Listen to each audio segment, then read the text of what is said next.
There's a number of common challenges and risks right now, particularly as we exit a period of contraction economically. Certainly some economic disruption, 2008, 2009, and into 2010, and we're still seeing the effects of that. One of the outcomes, as we look at improving economies potentially over the next 3 to 4 years, has been the thinning of supply chains, and certainly the globalization of supply chains. The financial downturn certainly required some efficiency. And what this has done is created very thin supply chains that are in fact global for almost every corporation. And the result of that is many companies across many industries are pulling on the same resources, the same single points of failure, either financial failure or operational failure in terms of their vendors. The challenge that creates is there's not usually visibility for any given company across all the industries that are also expecting output, production, and delivery from the supply chains they critically rely on. So I think corporations are struggling to effectively manage the globalization, to effectively manage their supply chain risks, and then of course to ensure that they're servicing their customers well, managing to grow production in response to what will be an improving economy. So all of these create challenges for corporations today and require a new level of diligence, insight, and understanding. Well, it starts with understanding. So globalization means that you are operating in a range of political and financial and social environments. So those bring risks.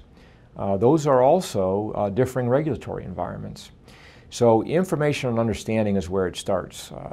The understanding of your true risks as you look at your asset footprint globally, or in particular those suppliers that you rely on, requires you to understand those diverse social, political, and economic issues.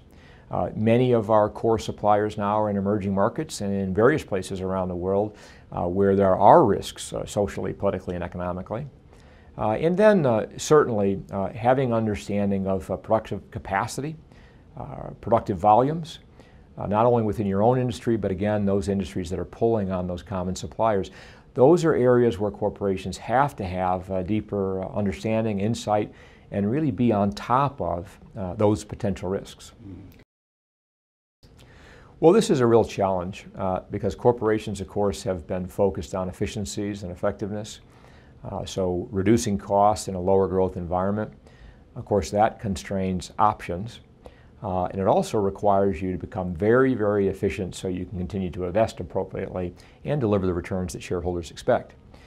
This means you have to have a great understanding of the benchmarks in your operations relative to your competitors.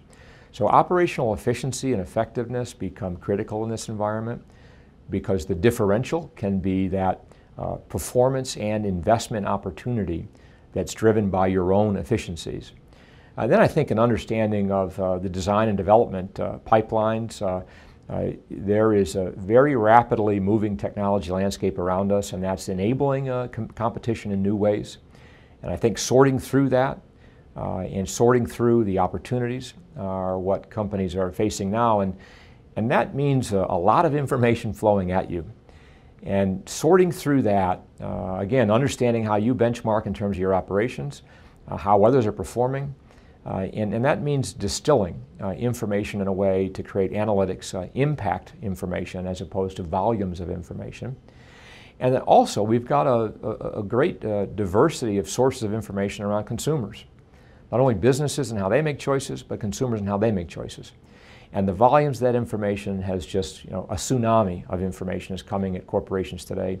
And it's driving them to use computational skills, analytical skills, and then understanding of markets to create analytics that allow them to make good decisions in this sea of data.